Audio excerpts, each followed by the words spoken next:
So first you look to yourself and go, am I clean or have I been touched by this evil idea?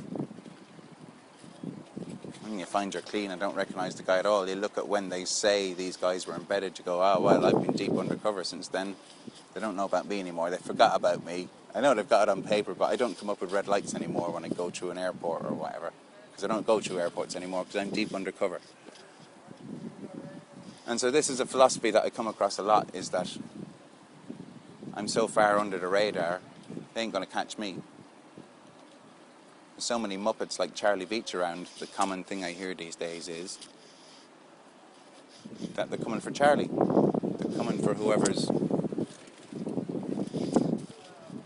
I just use patriarchal words, it's not that I'm saying this, it's kind of paraphrasing. But they'll come for the weak first. And my beliefs are strong and I'm sure of myself and all these things and I know where I'm hiding and I know they can't find me. I've left false trails here and there all over the place. So they won't find me until it's all over and hopefully God will have destroyed them, the fundamentalists all keep saying when I get to this point in conversation with them. Because you've got to be pretty fundamental to get to this point in conversation. Doesn't matter what colour skin you think you have. Because of course the colour skin we think we have depends on language stuff inside of our brain, because that's how we interpret the light and put colours on skin. What we all actually look like outside of our cultural definition in our brain patterns, I don't know. By the way. So do you think that, let's say, Charlie Beach, do you think that perhaps there could be an argument for... send around the lynch mob. No, inadvertently or advertently, what... Oh yeah. Here, the last thing I was trying to say there... No, it's fine, it'll be caught. It's just... when they released all that information, it made all of us look at everyone else and go, are you an infiltrator? Could you be an infiltrator? Made me look back, made people I know look back over our whole life history and go, how long have they been keeping records on every single one of us? And we play through ourselves, cross-referencing through our own memory intelligent systems, how known we might be. And then we wonder, right, well, when are they going to come and get me? And that's down to our ego twist. Which again, Charlie presses a button about the ego twist. He's admitted, you've admitted, I've admitted millions of times. There is an ego twist when you put yourself in this archetypal situation of standing up and being like a person who stands up. Right. Which most people immediately interpret as Jesus, or Muhammad, or whoever, but one of them archetypes, see? So instantly, man, as soon as you say any bit of like, I'm going to talk to a stranger and say what I really feel is true, immediately take that little step in a sitting room, or out in the streets like you guys do, or on a stage, really famous. You're immediately put into this psychological bracket. So Charlie's in that bracket, yeah. And anyone who's in that bracket, we tend to mistrust. But isn't there a wisdom in that? Because according to what you're saying, you know, perhaps they'll, you know, I don't really like delving into this too much, but perhaps they'll deeper then, Danny. Perhaps they'll leave. Charlie's doing them a good service because he's a magnet for all the people they want to. He's a magnet for all the people that they want to keep tabs on. And what you're saying is that in a way, you're safer. We haven't spoken about it. I think you're safer coming out than you are hiding, because you know, who knows whether you're already known to them or not. Is that what you're saying? Or shouldn't we be concerned about that? I shouldn't be concerned about it, but it's well worth looking at. Inside out or outside in.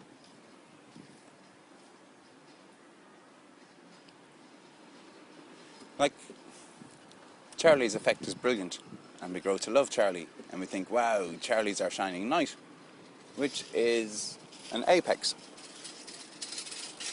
And then a few people rumble about Charlie, because they're more distrustful than the rest of us, and they start rumbling at some of us. And the Alex Hayes effect, what's his name? Jones effect, yeah, happens to Charlie. And Charlie finds himself receiving an avalanche of heavy criticisms, accusing him of being let's just call it a muppet, or an infiltrator, or a paid employee, or whatever you want to call it.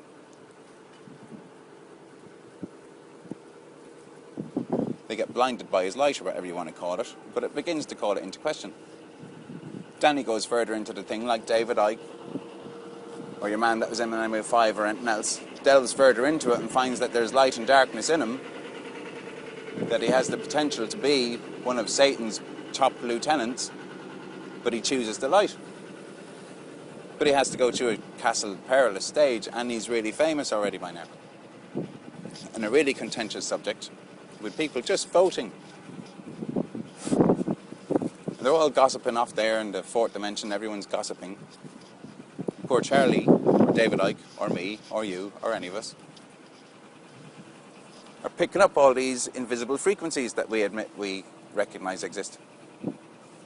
And they're aligned like yes and no votes with a certain sort of polarity about our popularity. Weird stuff, eh? But it does count. It does hit you. Some of us types go into thinking it's all a psychic attack and they're out to get us.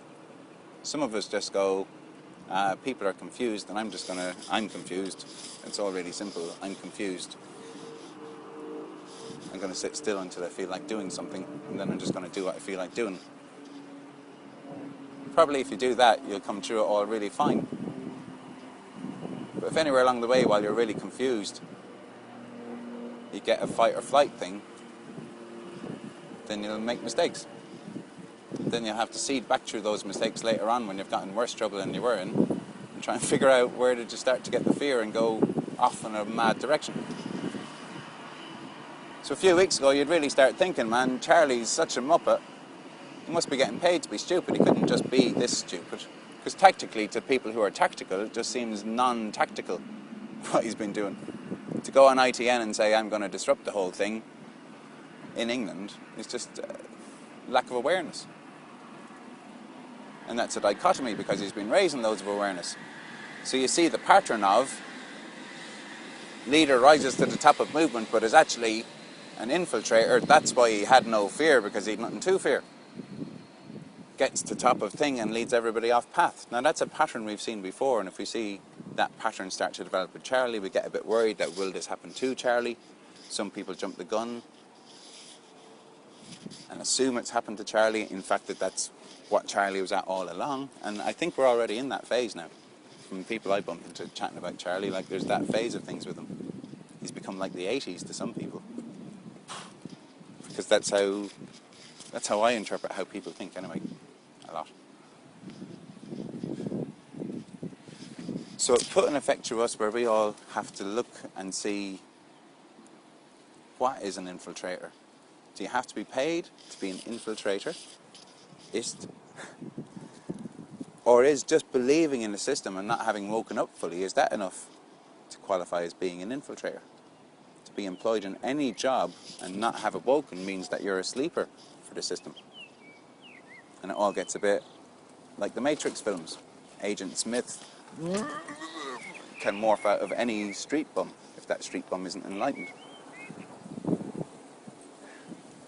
I think that's probably the best language we've established so far as humanity for describing this thing. Also, sorry to interrupt. An infiltrator can also be... surely an infiltrator, in some senses, can also be an unconscious... Well, that's what you're talking about. You're talking about an unconscious infiltrator, and therefore, but that also includes someone like Charlie, or me, or you. And I was so easy to say Charlie, but then, and not include myself, because an infiltrator is simply someone, or is another way of saying someone who is, for want of a better way of describing it, working for the other side. Yeah. And you can work for the other side without being paid, without even being aware, and thinking that you are on the other side, if you know what I mean. Yeah.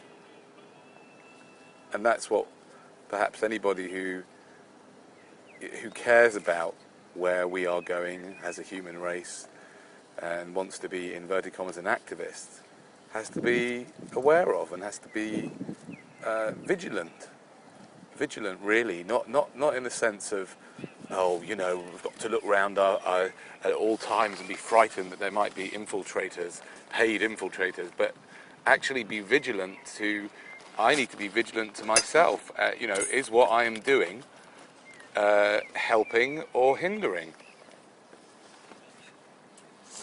I'm listening. That's all. Oh, come on. That's all, folks, and see you next time.